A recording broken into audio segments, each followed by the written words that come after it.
Good morning and welcome to Genre and Modality, Student and Faculty Identity in the Composition Classroom.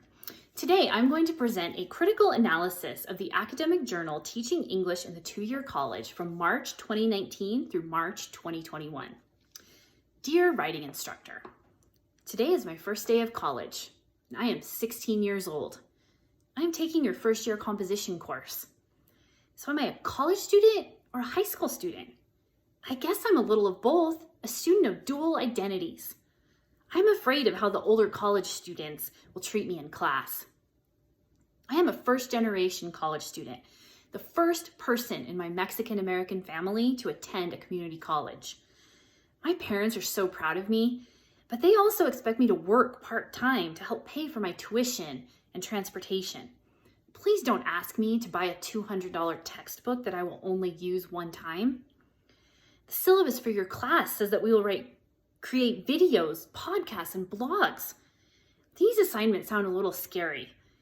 In high school, we only wrote essays in English class. Please be patient with me.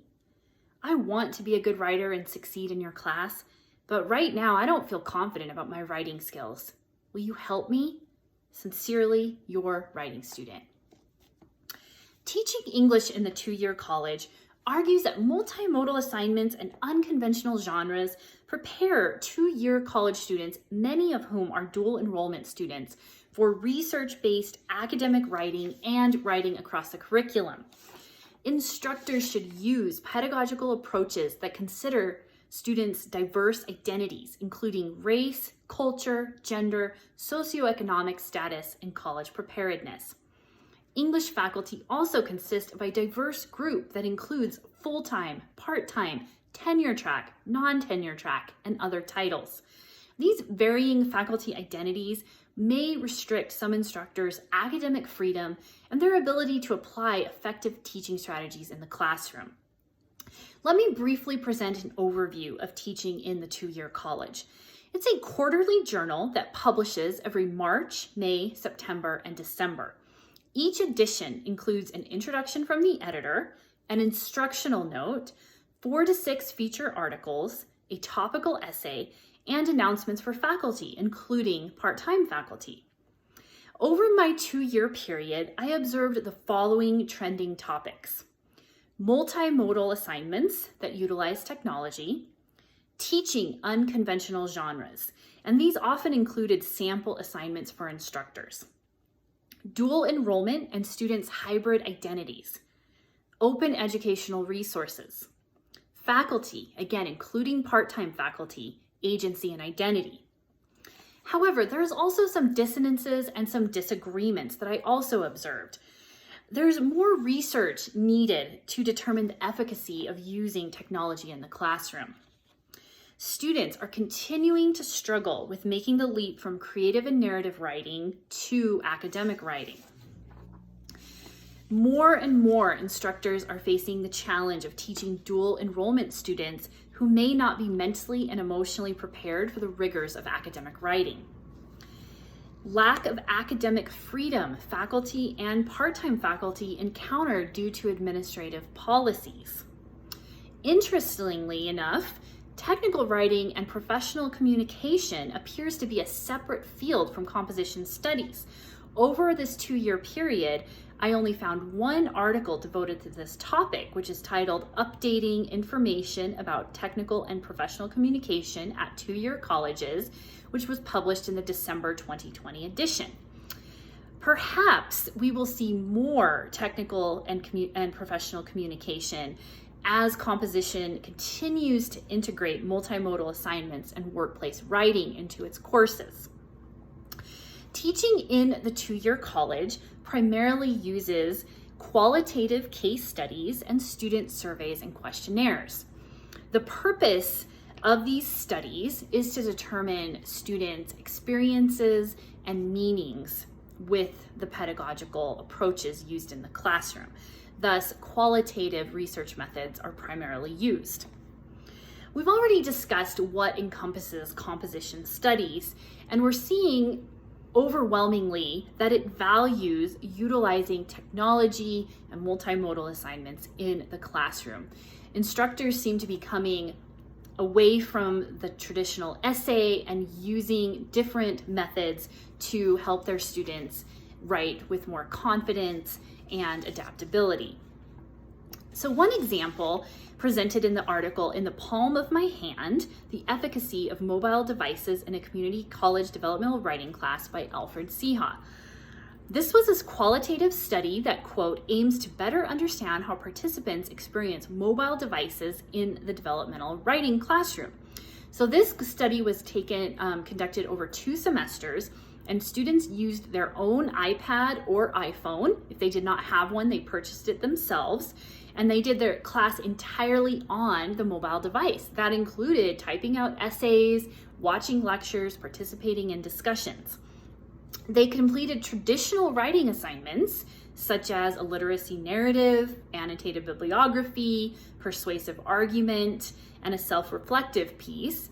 And then to complement those traditional assignments, they also had a visual project. So they did things such as story movies, slideshow presentations, commercials, and digital books. The findings revealed that students expressed, quote, an increase in their own confidence moving out of the developmental writing sequence and into college level writing courses, unquote. So again, we're seeing that these courses need to utilize technology intentionally and purposefully to increase students' confidence with their writing abilities. As I continued to review these journals, it became evident that student identity is continuing to play a strong role in how teachers approach course development. And dual enrollment was covered over the course of several issues. But one article that I would like to talk about here just briefly is titled "Neither Here Nor There, A Study of Dual Enrollment Students, Hybrid Identities in First Year Composition" by Erin Costello-Wecker and Patty Wild, which was published in the September 2020 edition. So again, this was a qualitative survey of students who participated in a program called Running Start. Students were, quote, hyper aware of their and not identity as they took college classes, but were not quite college students. Pedagogical approaches, according to Wecker and Wild, should recognize hybridity but maintain academic rigor expected in an FYC course, unquote. So the bottom line here is that identity matters. Our students are going to respond differently, and they're going to each need unique approaches to writing, and our writing styles need to be customized to meet the needs of these students and their individual identities. However, another trend, another overarching theme I encountered through reviewing this journal is that identity matters to faculty too. They also are encountering different roles, they have different titles and responsibilities at these institutions, and that impacts how they teach and how they help their students succeed. Open educational resources, or OER, is another trend that we will see more and more in composition studies. An article titled "Creating and Using Open Educational Resources, OER, in Reading and Writing Classes" by Christine Hutchins was published in the March 2020 edition. In this article, Hutchins says, "I believe that more faculty would adopt OER course materials were it not for the combination of time crunch and low institutional rewards for the work that goes into gathering, publishing, integrating, and implementing OER," unquote. So there are many benefits for instructors using OER. It awards them academic freedom and it allows them the creativity with course development. However, students will also benefit from OER.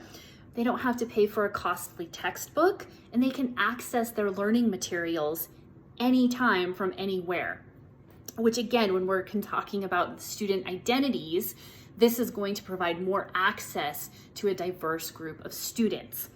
Hutchins, in her article, also provides an extensive list of OER resources for instructors, making this academic journal a great resource for writing instructors, full-time and part-time.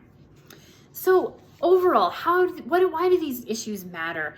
And where is composition studies headed? And I think this can best be summed up in a response to the letter we received from our writing student at the beginning of this conversation. Dear writing student, I will strive to teach with purpose and intent. I will develop assignments that allow for choice and creativity. My classroom will utilize technology so that it empowers you to write with confidence and adaptability. You will write research papers as well as narratives, letters, blogs, and other genres. I will provide you with free online learning materials that you can access from any electronic device, anywhere, anytime. I will consider your identity, whether that be high school student, first generation college student, developmental writing student, or a blending of all of them. I will make mistakes. Administrative policies may attempt to disrupt my pedagogical approaches, but I will strive for your success. Because the purpose of composition studies is to teach you to write for life, to engage with the world through multiple modalities that incorporate creative genres. So let's start writing together. Sincerely, your writing teacher. Thank you.